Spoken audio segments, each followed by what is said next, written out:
Hello, welcome. Today we're going to make bread with a stand mixer. It's going to be no salt bread. I've made this video before using the bread maker, but I've transitioned into the stand mixer. So, slight differences between stand mixer and a bread maker. Bread maker, you put wet ingredients in first. Stand mixer, at least I put dry ingredients in first. I see some people, they still put wet ingredients in first in the stand mixer. But normally when they're doing it, they're using active yeast where they have to proof it. So that's why they put their wet ingredients in first, and then they put their dry ingredients. I use dry ingredients because I use instant or bread yeast. So here we go. For this recipe, we are using, I'm going to weigh it out, but we're going to be using 1 cup of, or just slightly more than 1 cup of white flour. I'm making whole wheat. So 1 cup is about 130 grams. Just from trial and error with this recipe in my atmosphere, in my place, my humidity, I know it's 140 grams of flour I need to put in here, of white flour. So 40 grams of white flour. Sorry, I did that backwards. 140 grams of whole wheat flour that I'm going to need. It's going to be 190 grams of white.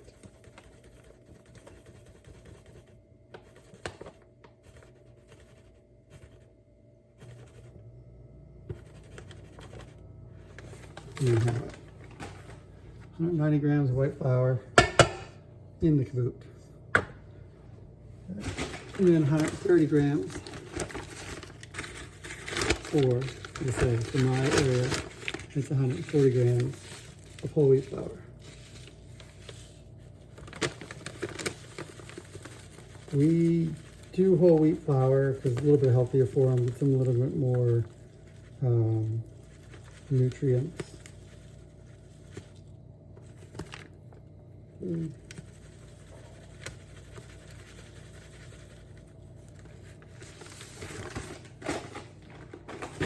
Basically, this recipe calls for 1 1/4 cups or 2 1/4 cups of flour. If you want to do all white flour, for me here, if I was going to do all white bread, it'd be 330 grams total of white flour. But for this recipe we're doing, it's 2 1/4 cups total. So I use 1 cup of whole wheat and 1 1/4 cup of white. But again, as I said, in my atmosphere, humidity, the place where I live, I need a little bit more flour.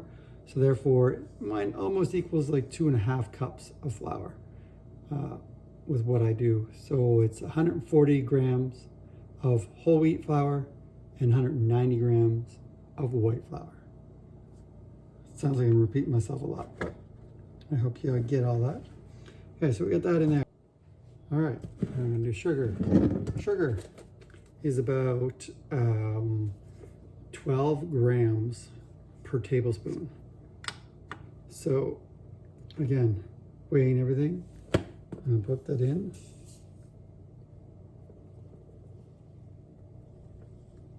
And we have 12 grams. 1 tablespoon of sugar in here. Now, if you wanted to add salt, if you can do this recipe with salt, if you can eat salt, go ahead. It was 3/4 of a teaspoon of salt you would add into here.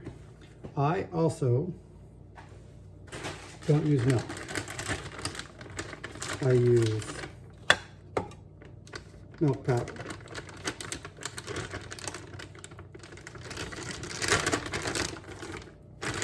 And milk powder is 12 grams for 2 tablespoons. So again, milk powder is 12 grams. Put that in there. 12 grams of milk powder. If you're going to use milk, don't use milk powder. Sounds pretty silly. Had to be said. All right, so that's pretty much it for the dry ingredients. So we take our bread paddle, we give it a stir. So you kind of want to get the sugar coated with flour, so that when you go ahead and put the yeast in, we got yeast. Again, this yeast, again, in one of my other videos I showed, it's getting low. We're gonna use a little bit more than what's called for. But 7/8 of a teaspoon, or teaspoon, doesn't really matter. It doesn't make that much of a difference. So 1 teaspoon is 0.9 grams. So I'm gonna go about 1 gram or higher. And we'll see what we get out of this. There's 1 gram. I'm going to keep going a little bit. Try not to make it go to 2. So there's 1 teaspoon of yeast. Again, stir that up, and now the yeast will be coated with flour as well. So it's not going to come in direct contact with anything. It's going to be coated with the flour. All right. Now, this is what I do. You can do it in a small bowl. I use the same jug, same container. I put 1 egg in. 1 egg. Mix that up. I get a beaten egg. Little tip. 1 egg is about 1/4 cup. So you'll learn something here today. And we need 2 teaspoons or tablespoons of oil.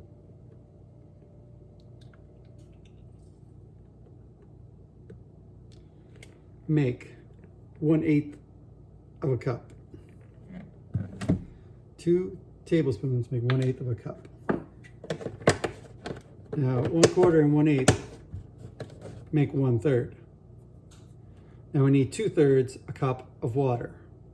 So therefore, we're going to fill this up to 1 cup, and that'll be our liquids, using warm tap water. There we go. I filled it up.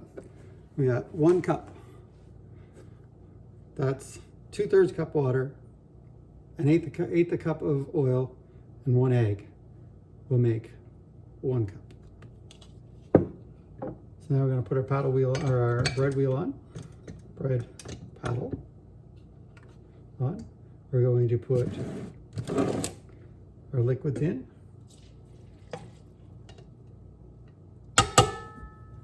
We'll lock the mixer. Turn it on to 1 on this side.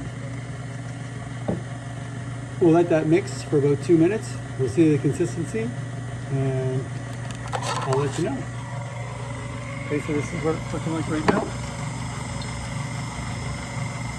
And I'll be back in about 2 minutes. I'll let you know how I judge it. See you in a bit. So here we have the dough. It's mixing. Been almost 2 minutes here now. I'll take my spatula, scrape it down the sides, just so that the bits on the side will get mixed in. Looking like it's a little wet. A little wet, because as I scrape the sides fill back up. So what we're going to do, I'm going to grab a little bit more white flour. Take half a tablespoon.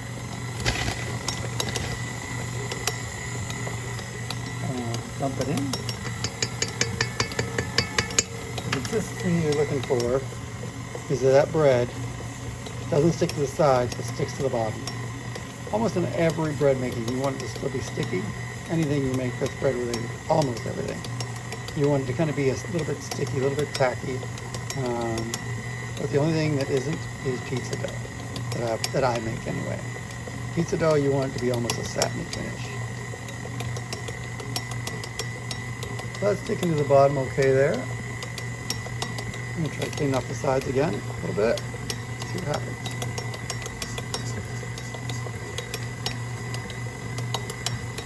Still sticky. I'll put one more half tablespoon. Alright. Dump that in.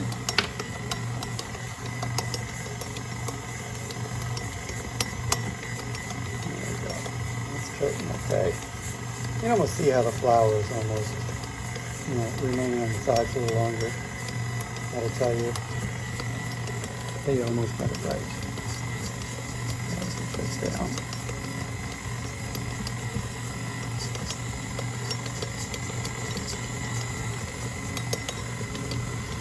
Straight the sides.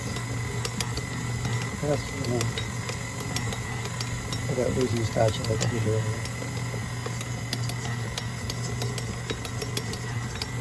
It'll clean itself up for the most part.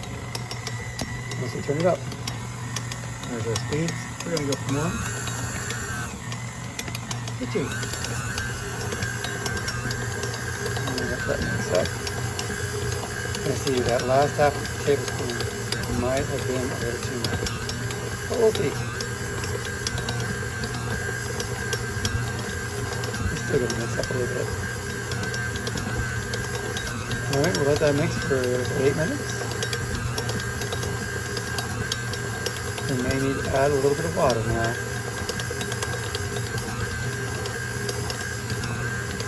But we'll check it in about 2 minutes. And if it's getting a little bit of stickiness to it, we'll leave it alone.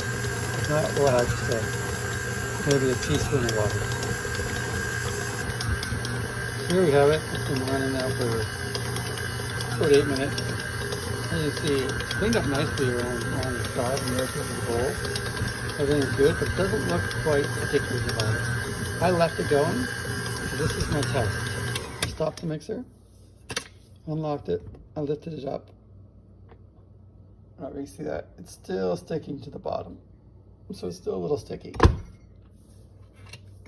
Lock it back up. Move it forward and then a little bit here. I'll just mix it up a little bit. And what we're going to do in the meantime, I'm going to get my bowl. I'll do stainless steel bowls from Dollar Store. You can probably pick one up anywhere. Any kind of bowl will do. Plastic bowl will even do. I like stainless steel because it helps with the stickiness. We're going to take our pan cooking spray. This stuff here smells like chocolate chip cookies. Awesome. I recommend anything good. What we're going to do is spray this pan. Spray it. To kind of coat it. Again, what I normally would do, if I was only making one thing today, I would use this bowl. I would take the dough out of it. I would place it on my floured cutting board. I would grease this bowl.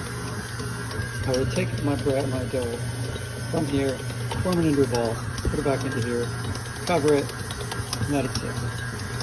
But because I want to continue baking, I need this. So we're going to put them in this bowl. We're going to stop that right now, and we'll get it out of there. You guys watched my Subway video. I didn't do it this time. But if you have really sticky dough and your fingers are sticking to it, what you can do is you get yourself a container. You put some water in it, dip your hands in the water, and it'll help you from sticking to the bowl or sticking to the bread dough. So we're going to try to do this one-handed with sticky dough. And pull it off. Just let it fall back into the bowl. But to get it off the hook. Okay, I'm going to put the hook off to make it easier to access. I'm going to take this out. See how well it's sticking there? It's just sticking. We're going to put it on the floured surface. and clean up the rest of our bowl. Try to clean up the rest of the bowl anyway. And we're gonna just mix that up with a little bit of flour, just to get it a little less sticky. Form it into a rough bowl with one hand, or a ball, one hand. It doesn't matter for this rising. Just put it in that bowl. We're going to cover that with saran wrap, plastic wrap. And cover it with plastic wrap. We're going to cover this with plastic wrap.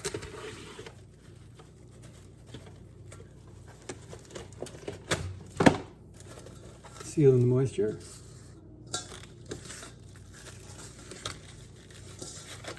Tighten it, make sure you get a good seal there.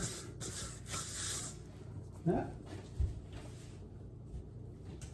So that locks in the moisture, helps the dough rise. Cover it with a tea towel. Let it sit aside for an hour and a half. All right, so we got our bread dough. It's nicely risen. Take the cover off, or the plastic off it.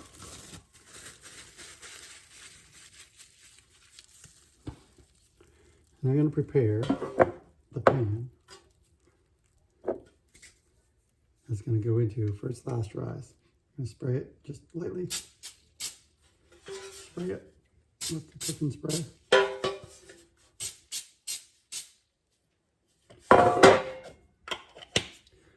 We're going to stick it. Okay, see. And basically you just take the dough, you knock it down by pushing your fingers in. And you pull along the side. You're going to flip it and fold it in itself. Nice, turn the pan so you get every corner.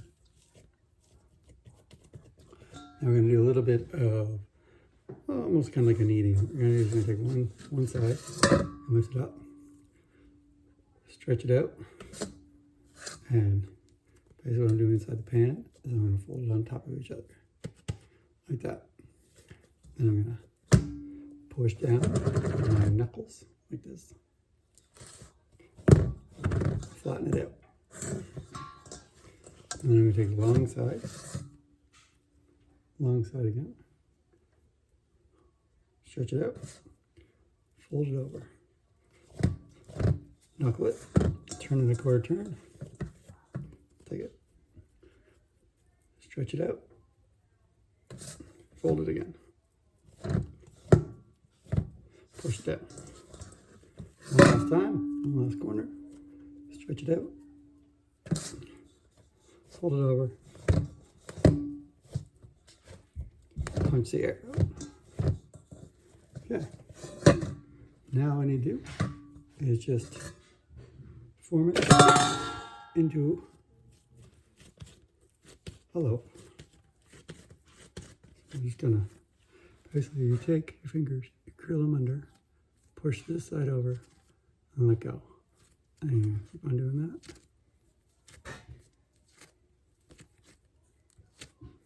that as you stretch it.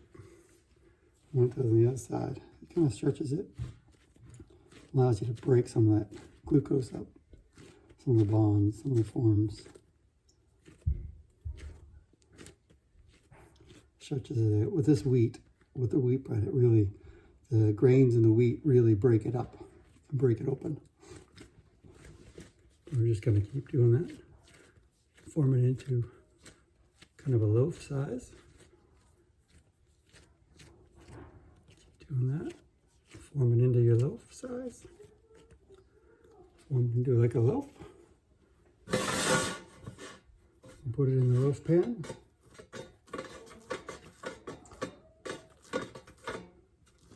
And stretch it out, put it in the pan, and we cover it just with a tea towel. With a tea towel and let it rise for an hour and a half or double. It should almost resemble a loaf of bread. Like it should be like halved up about like this kind of thing. And then when you cook it, it'll rise a little bit more. So here we have the bread once it's risen. That's how much it's above the bread pan. It's a good size. Now we're going to throw it in the oven for 375 for 18 minutes. Now you can top this bread if you want to with some whatever you want, oats or whatever. If you want to try to make it multigrain, you can top it with some multigrain toppings or whatnot. But yeah, you want to make sure when you put it in the oven that this, see the timer's still counting down on the oven, that it's hot. What I do is, you see the burner on. Well, I wait till that burner goes off. That tells me that it's a steady heat in there. So I wait till that goes off and then I put it in the oven. When that happens, I'll take it out and I'll let you know what it looks like when it's done. Okay, we're back and we got the bread's cooked. It looks great. We're just gonna take it over. We're gonna put it on a cooling rack here and take it immediately after you get it out, dump it out. One of the best ways to tell if your bread is done is you give it a tap. If it sounds hollow like that, it's done. So you put it on the rack.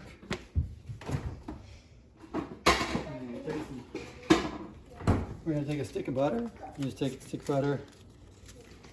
Or it's just some spices from something we did a little earlier. But we're just going to rub it on. Rub it on the bread. Basically what this does is it helps make the bread softer. So you do that, give it a second to soak in, not too long, and then you cover it for about 30 minutes, and then you're good to go. And that's all there is to make a bread.